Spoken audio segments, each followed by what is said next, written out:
And again, we continue in Leviticus up to chapter 19. And this is a chapter, actually chapter 18, 19, and 20 all touch upon some of the same things, but the main theme of 19 is holiness. Now, you know the verse, be holy as I am holy. And we all say, yep, that's a good goal to strive for, but I ain't never going to get there. But I think to a certain extent, it comes from a failure to understand what holiness is. So in your mind's eye, if I say, bring up a picture in your mind's eye of a holy man, what's the first thing you see?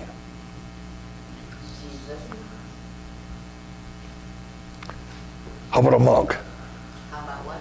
Yeah. How about what? A monk? A monk, oh, no. No. Yeah. I mean, in any of these, this is what the world sees. These are holy people. They're people that are set up, I say, and in their religion, their group, or whatever, they are elevated to that point of there's a holiness to them, okay, because they have set themselves apart from everybody else. You threw me for a loop there. So we're going to look at what actual holiness is and how it's described here in Leviticus, because it's, I think, very helpful for us to understand what it means to be holy. And the other thing about the actual definition of the word holy, is set apart for divine use. That's what holy actually means. So keeping that in mind as we go through this whole chapter, and I mean, I'm skipping some of the verses because of time and the kind of a repetitiveness to it, but to get the idea, right? Set apart for divine use. Yes. It's on the screen. It should be on the screen. Verses 1 and 2. There you go. Then the Lord spoke to Moses, saying, speak to the congregation of the sons of Israel and say to them, you shall be holy, for I, the Lord your God, am holy. Okay, God says, because I'm holy, you should be holy. And okay, this is interesting because God says to Moses, speak to Aaron and tell Aaron to tell the people. No, notice it says Moses is to tell the people.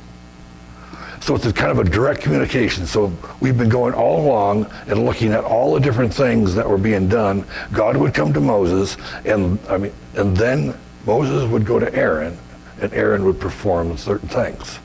Now it's directly to the people. So it's something that is directly to us. So how are we to be holy? And the rest of this chapter actually explains it, which is kind of nice. God says, do this. It's nice that he gives us a long list of explanation to say, this is how. But a false conception of holiness has led many into occults, like Bobby said, because people are trying to obtain a certain holiness, and the cults seem to be kind of the way to get there. If I can only separate myself for divine purpose outside of this world, outside of this area that I live, away from these people that I mingle with, and I get together with a group of like-minded people, then I can work towards this holiness. But it's equating holiness brought about by man's effort to a holiness earning God's favor, saying, if I do these steps, I will earn God's favor, and then I will become holy. That's what cults use. That's how they base it on. Okay? And it's more about abstaining than obtaining or doing. It's more about separating yourself from this world and living a certain lifestyle, abstaining from this whole list of things, than from doing anything. It's just let's not do. That's how we'll get God to like me. If I don't do these things that are not right, God will like me more. So it's things the holy people don't do. We think of a whole list of things that, well, if you're a holy person, you don't do these things. Well, is that earning anything in God's favor? No. It's a misconception. Because everything in our life is determined by the things we do and don't do to achieve a goal. You got a job, faithful employee, shows up for work every day, does their job. You work at it, and then you will grow in the company or get raises, or things will be good for you. You've been taught this since you were a little kid. If you don't do, you don't get. That's basic rule of life. So this must also apply to my relationship with God. If I don't do, I don't get. It's a backwards way of looking at it. And we're going to see that. In 1 John 3, verse 3, and everyone who has this hope fixed on him purifies himself just as he is pure. In other words, if my hope and my trust is in my Lord Jesus Christ, then I become purified as he is. Because he purifies me. I didn't do anything. Well, that just took all the other stuff through out the window. Because now it's no longer doing, but it's trusting. It's believing. Verse 3. Every one of you shall reverence his mother and his father, and you shall keep my Sabbaths. I am the Lord your God. Well, all of a sudden, I got to do. Now, the rest of this is giving us all sorts of illustrations on what to do because we are being purified. This is the natural outgrowth of that, not the set of requirements. It's not a list of rules that we have to follow in order to obtain holiness. It's a set of guidelines that God gives us so that we can demonstrate how we're striving to be holy. But not from the doing, but from Christ working in us. Big difference. See, in chapter 18, if you remember, we looked at the first two rules that God laid down at creation, marriage and the Sabbath. And it's talking about those again here. But it reverses the order. Instead of a father and a mother, which is the normal way we would think of things, notice it says, reverence his mother and his father. It flipped it. There's always a reason why some things are written in a certain way. You got the mother, the father, and the Sabbath. It's the Sabbath, the father, and the mother is the importance. So by reversing it, it clarified it. Because in Matthew 22, verse 37 to 41, and he said to them, you shall love the Lord your God with all your heart, with all your soul, and with all your mind. This is the great and foremost commandment. The second like it, you shall love your neighbor as yourself. On these two commandments depend the whole law and the prophets. Here it is, love God, love people. In that order, because that's the order of importance. In our previous verse, it flipped it, but it flipped it to show this is the natural outgrowth again. But my Sabbaths, what are the Sabbaths? The Sabbaths are, I say, the seventh day of rest, which now in the New Testament era is Sunday. Or any other day that is set aside as a special day. Paul talks about this in Corinthians, about one man esteems this day, one man esteems this other day, another esteems them all alike. The important factor is that we take at least one day a week and we set that aside as a day that is special, in which we do things that we're taking that rest, but we're also taking a much greater and stronger focus on serving our God, on living for our God, on learning from our God. And this is why God established the congregation, the church, so that we can meet together. It's very important that we do this because we need it.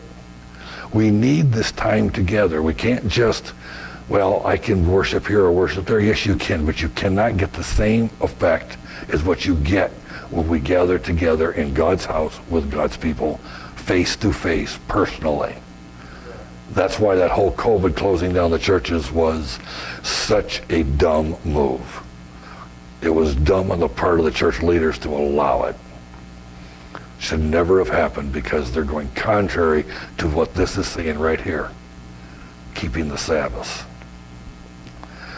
Verse 5, do not turn to idols and make for yourself molten gods. I am the Lord your God. In other words, don't turn away from serving the one true God. The idols that we have today, you may say, are different than the idols they had then, but they're still there. There's still plenty of idols. The fancy car, the good job, any of these things that take us away from putting God first. And it doesn't make those things in themselves bad. It's when we put the value of them above God. Then they're bad. It's what we're doing with it. It's kind of like equating it to when radio first came out. And there was such a big deal how evil that was. And if you listen to the radio, no good Christian would listen to a radio because it was just filled with a whole bunch of garbage. And then television came. And the same thing was said about it. And then the internet came. And the same thing was said about it. The things themselves are mute. It's how they're used that matters. That's what makes them usefulness, good or bad. There's lots of benefits to the radio, to the television, to the internet. There's also a whole lot of garbage associated with all of them. It's the usage that matters. So they can become idols. Verse 6, now when you offer a sacrifice of peace offering to the Lord, you shall offer it so that it may be accepted. In other words, when we do service for our God, how we're doing it makes the difference if it's acceptable or not. Yeah, I got to go to church again this morning. I wish I could get out of it, but I really can't because Bobby's going to call me and wonder what's happening to me, and I'm going to feel guilty. And no, that mindset has to go away. I love the fact that I make up and fold up the bulletins. See, I'm taking that privilege away from somebody else, but I covet it. I love it because I get to do that. I'm serving my God by serving the people. That's the difference in the attitudes. If it's a chore, oh no, I got to do that again. I'm busy. I wish Debbie would send me over those songs so I get this thing finished before it gets so late. Totally wrong attitude. I'm grateful she sends them to me. And I get them always in time. It's attitude. This is working towards holiness. Verses 9 and 10. Now when you reap a harvest of your land, you shall not reap it to the very corners of your field, nor shall you gather gleanings of your harvest, nor shall you glean your vineyard, nor shall you glean the fallen fruit of your vineyard. You shall leave them for the needy and for the stranger. I am the Lord your God. Now this is really familiar. We're so used to, you might say, in those days when they were out there working in the fields and they would leave a little bit behind so the poor people could come through, you might say, and gather up stuff. Remember the story of Ruth, how she was out gleaning. The part that's always missed, and I love it when you find that piece that was always missed in that familiar stuff, notice it's left in the field. God did not say to the landowner, "Make sure you collect up every last bit and piece, and you collect it up, but this percentage you set aside and you deliver it to the poor people." Do you see the huge difference? The poor were welcome to it, but they're going to have to do something. It's not going to be a handout. Huge difference. See, God knows this stuff and he understands this stuff. He understands us so well that he knew that if it was done the other way, there would be a whole lot more poor people. Because if I can just get something for nothing and don't have to put any effort into it, my human nature is going to be such, I'm just going to take it. But God's smart. He says, I know what's better for you, and I even know what's better for the poor. I'm going to provide. I'm going to see to it they have what they need, but they're going to have to do something. Because we can't have people that are poor because they're lazy. They're poor due to other circumstances in life. So charity is not a handout. A handout can never be called charity. Generally, a handout is enabling. Verses 11 to 12, you shall not steal nor deal falsely, nor lie to one another. You shall not swear falsely by my name so as to profane the name of your God. I am the Lord. We're to show respect for our neighbor. And even more so, more highly, we are to show respect to our God. This flippantly throwing out his name just to try to give some weight to what we're saying is extremely disrespectful. And we would, in our own minds, we would think, I'm going to even dare to disrespect God? People do it all the time. The total lack of respect for God Almighty is pathetic in this world. We have to be careful that we're not part of that problem.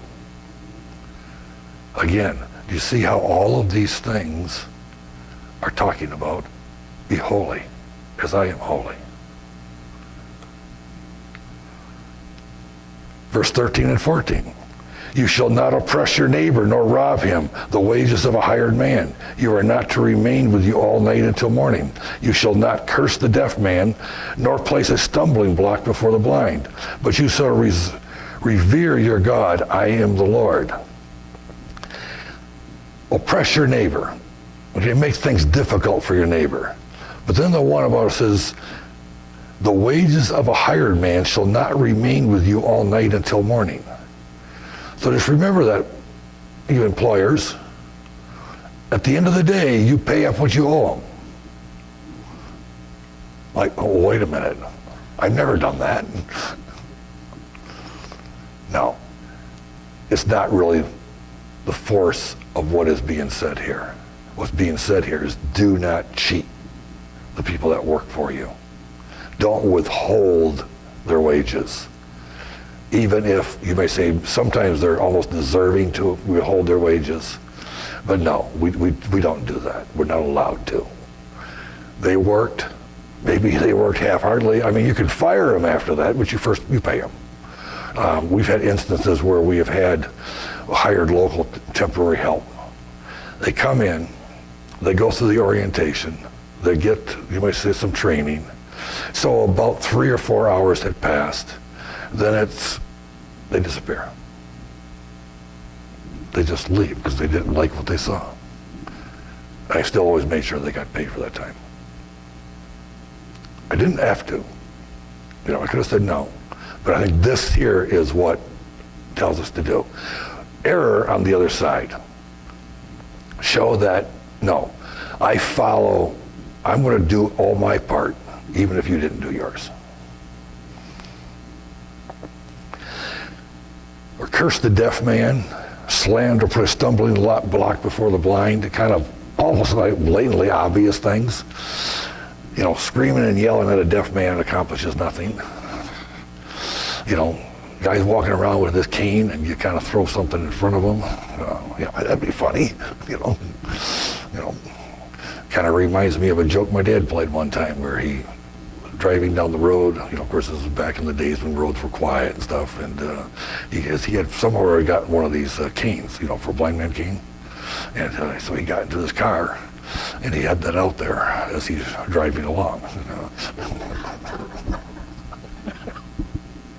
Very slowly, making sure there's a little weaving. Yeah. We call that braille driving, and we applied that to a few other instances of things that have happened. Verse 15, You shall do no injustice in judgment. You shall not be partial to the poor, nor defer to the great, but you are to judge your neighbor fairly. In other words, when it comes to a matter of justice, and this is primarily talking about a judge, whether it be an official judge or an unofficial judge, but in that setting, that's really what the verse is talking about. That just because a person is poor or ragged, that you don't necessarily give them a benefit. Or because they are rich, that you take it away. You know, I'm going to get him now. You always thought he was high and mighty. You always want to show him. See, that the opposite way also is wrong. There's to be equality. Total equality in how justice is handed out. Not benefiting one or the other. Not saying because you're from this country or you're this color or you're this or that. It has nothing to do with justice. You know, we have that, I don't know what you want to call it, picture or whatever. You might say if justice is blind and you've got the lady with the blindfold and the scales. That's really a good picture of this verse. It really is. Because it doesn't look at the person whatsoever. It looks at the action alone. And God says, this is the way we are to deal with people. Verse 16, you shall not go about as a slanderer among your people, and you are not to act against the life of your neighbor. I am the Lord. Slander. Now you say, well, I don't go around slandering people. I think if we were honest with ourselves, we do. Every one of us here. Because when you talk about them Democrats, you talk about them liberals. Now think of it. I'm not supposed to slander, and now I'll think back to some of the things that I've said. What am I doing? I'm slandering them. Like driving along and saying, you idiot. Right. Mm-hmm. What an idea. What's wrong with that? Well, we're actually going to look at where you may do that. That comes next. Okay. A little different context, but it actually does come out. It's interesting. So it's kind of like, you know, don't tear people down. You know, we can talk about the actions, but we got to be careful that we don't put out and be the person that sends out and gives somebody a bad name. That doesn't come from us. As far as we can control our own selves, it doesn't come from us. We may talk about people's actions and doing this and doing that and say, you know, I think this is totally wrong, I don't agree with this or whatever, it's fine. But when you bring it into a personal level, then we've gone over the line. Unless, verse 17 and 18. You shall not hate your fellow countrymen in the heart, and you may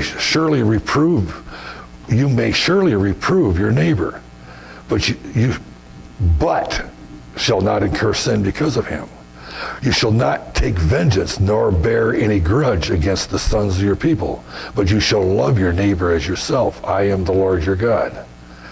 In other words, we don't hate our neighbor. We don't hate the person driving down the road.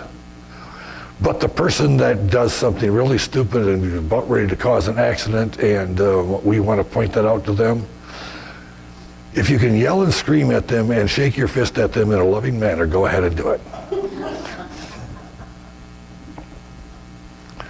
That's what it's saying. Okay? So we have the right to do it. It's how we do it that determines if it's right. Sometimes when somebody blows a horn at me, I wait.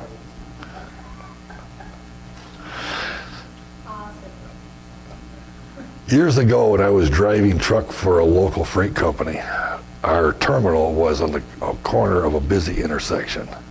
And the only way to back into the docks was to pull across one of those busy streets. But there was a traffic light right there. So what you do is you pull into the lot, you wait for that traffic light to change before the other one changed, and you quickly pull out across the road, and then so you could back up to the dock.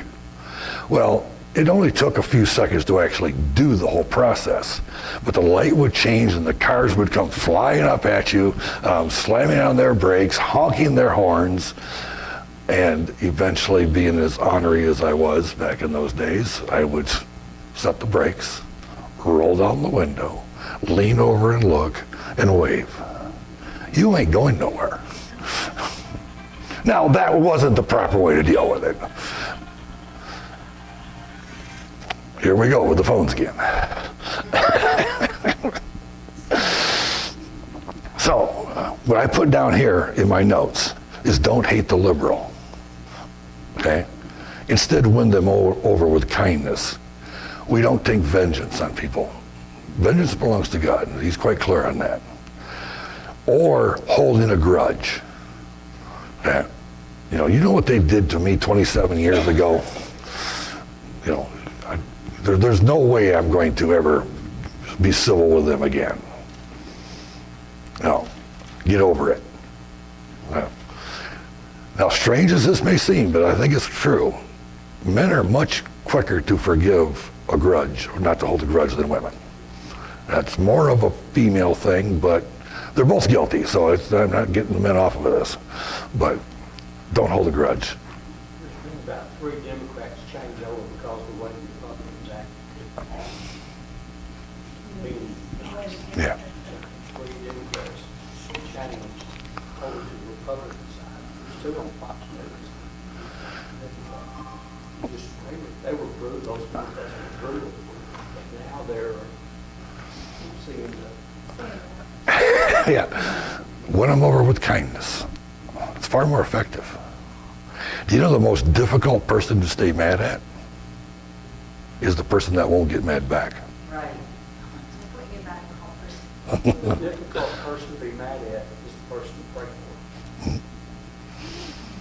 Pray for them, but refusing to get mad in return will calm a person down quicker than anything. It really does. Verse 19, you are to keep my statutes, you shall not breed together 2 kinds of cattle. You shall not sow in your field with 2 kinds of seed, nor wear a garment with 2 kinds of material mixed together. Now there's a strange one. And how has this got to do with holiness? Because I said this whole chapter was on holiness, and it is. And believe it or not, we're going to see the holiness in this. Okay, so in other words, do not plant tomatoes and corn in your garden. You're going to have a garden for each one. Make sure that you might say when you have clothes, it's all the same material. Okay? Don't mix your cattle together. This kind and that kind. And it's strange as it may seem, when we get into the context, again, what's to explain it for us, instead of looking at just the words, but look at the context. Do not mix together believers and unbelievers. You do not mix together believers and unbelievers. You cannot have your friends be in a mixture. Now, they can be acquaintances. There's nothing wrong with that. But you cannot have a friend. And so God did with the children of Israel is said, as a reminder that you are to keep yourself separate from the people around you, from the Canaanites, the people that have come into the land you have moved into, in order to have you a daily and even hourly reminder. I want you to look at how you farm, how you dress, how you go about your daily life, that you are not to get mingled in with the other people, because these people are going to draw you into becoming evil. They're going to draw you into the worship of their idols. They're going to draw you into their cultic ways, their sinful ways. So I want a daily reminder to be here for you. That is what it's talking about. Is separation without totally separating. So every time you look, what you see is, God says, I cannot be going for supper to the Canaanite neighbor over here who worships idols and join in with his meal. I can't do that. But when he's out in the field, hey, how you doing? How's your day? I'd like to talk to you. but I cannot become friends in a friendly manner, in a close friendship. Can't be. Because you cannot have friends that are going to draw you into their evil ways. It's impossible not to have acquaintances. We'd have to leave the world. We'd have to become Amish people. And even they have to do a certain amount of intermingling. So that's where the separation is. Don't mix. Verses 20-21. If a man has sexual relations with a woman who is a slave, designated for another man but not ransomed or given her freedom, an inquiry shall be held. They shall not be put to death, since she has not been freed. But he shall bring a guilt offering for himself to the Lord, and at the entrance of the tent of meeting, a ram of the guilt offering. Now the key inside of this whole scenario, is an inquiry shall be held. In other words, if there is an accusation of misconduct, there has to be an inquiry. Somebody actually has to investigate it. And if she was a slave, and we're going to find out, did she willingly do this, or did she do this because she was a slave and he was a master and she felt as though she didn't have any choice? Or there's a whole list of circumstances. So we have to determine where the guilt factor actually is. So this is why you don't just automatically, now in other cases of adultery, the penalty was stoning to death. But in a case where there is way too ambiguous which is the guilt? Where does the guilt lie? The punishment is going to be there, or not at all. But that's what the inquiry is going to tell. So God, in his justice, is seeing to it that these things are investigated, not just form a lynching party. Part of holiness.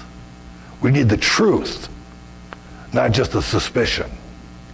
We need facts, not just what we're told on one side or the other. And this goes back to, remember, don't oppress the poor or give advantage to the rich. Equal justice for the slave girl and the owner. They're both on a level playing field when it comes to the inquiry, not separate. Verses 23 to 25, when you come into the land and plant all kinds of trees for food, then you shall regard their fruit as forbidden 3 years. It shall be forbidden to you. It must not be eaten. In the 4th year, the fruit shall be set apart for rejoicing in the Lord.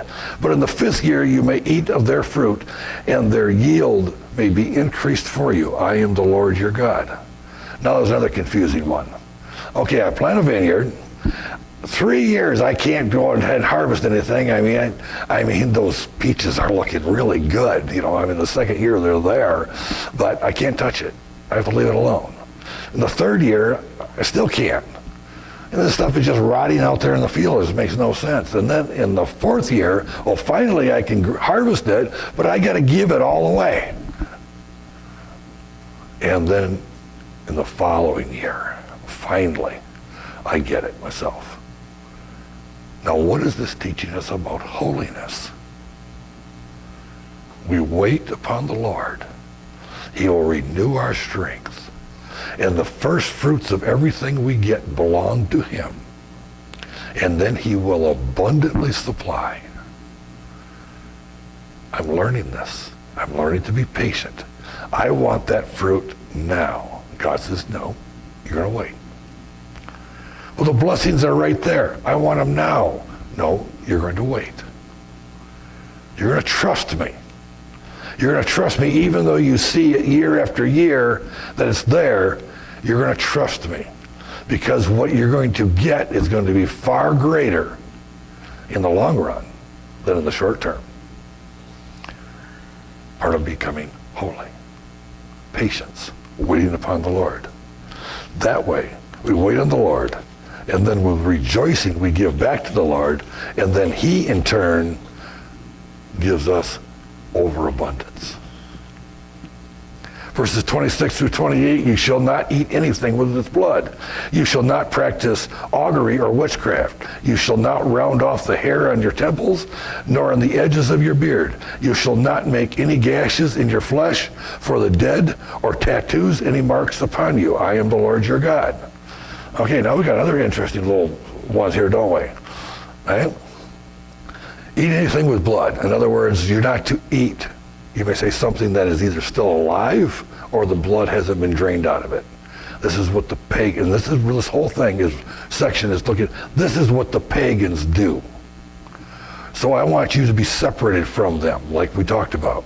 I want you to be, now the augury is a term that's not, we don't know what that is, but actually it's like an omen or a sign.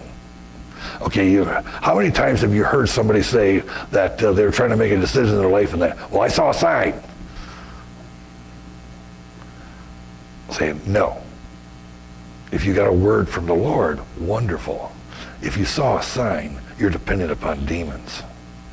Witchcraft is also demonic. And then the gashes in your flesh for the dead or tattooing. This gashes was what the pagans did in order to appease their God. And then they would put marks to honor the dead on their bodies. So in a sense, it's condemning tattoos, but not in the tattoos that we have today. Because these were tattoos that were definitely showing that I am either praising, remembering, showing honor to the dead. It's all about attaching all of these things to the dead. And I'm talking about the spiritual dead as well as the physical dead. This is what this whole section is about. It's talking about ways that the people in the land of Canaan worshipped. You're not to copy that. You're not to do those things. You're not to act, and it talks about the shaving of the beard, cutting its hair in a certain way. All of these were things that were used as signs in their pagan worship.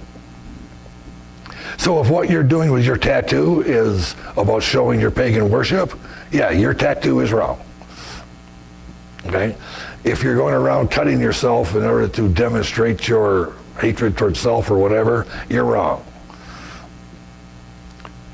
Anything that we would do that would show honor to Satan, that would glorify sin, by how we dress, how we mark ourselves, how we act in those ways is what it's talking about. Because if we do those things, is that bringing us into holiness or into unholiness? Because remember, this whole chapter is about holiness. So just automatically people take that, well, it says right here in the Bible that tattoos are wrong. So anybody that has a tattoo is a horrible sinner, and we cannot let them come into the church. No. I think tattoos are unwise. I think they're ugly. All of these aspects of it. But it's not really, and that's the only place that tattoos are talked about. There is no other passage anywhere in the Bible that talks about tattoos. So we have to look at the context in order to understand its meaning, and not just jump to a conclusion like many like to do. So basically it's saying, don't look for an omen, or a sign somewhere, or take on the appearance of evildoers by cutting self or marking self on behalf of the dead. That's what that section is talking about. Verse 32, 34, you shall rise before the aged and defer to the old, and you shall fear your God. I am the Lord. Now I like that one. So when the young people see the old people coming by, they're to rise up, show respect, right? Yeah. And you are to get your advice from the old. Now, there's another side, of course, to it. There are some aged people that are not worthy of respect to rise for, and there are some old people that are not worthy to get advice from, because their lives demonstrated how they have spent a life of failure, and it's not where you get your good advice from. But as a general rule, as a general rule, people of age generally have more wisdom because they have more life. Okay, that is true. It's not 100% accurate, 100% true. But we are to show respect for people. Show respect for people that are older than us. We refer to you a whole lot. Yeah. Yes, young'un. When the alien resides with you in your land, you shall not oppress the alien. The alien who resides with you shall be to you as a citizen among you, and you shall love the alien as yourself. For you were aliens in the land of Egypt. I am the Lord your God. So when the illegal aliens come in, how are we to treat them? Or do we continue to slander them that they shouldn't be crossing that southern border? It almost sounds like I'm caught in the middle of a conundrum here. No, nations do need to have borders, otherwise it's no longer a nation, okay? In our personal, individual lives, when we meet people, whether they be of the same ethnic background as we are or not, should not matter. See, most discrimination is really not based upon skin color, but on culture. That really is what it's about.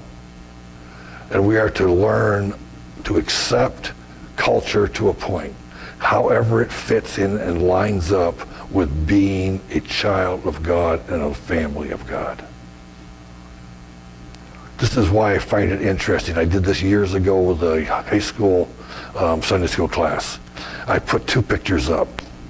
One of a fairly shabby looking Arab guy, and one with a well-dressed suit and tie white guy.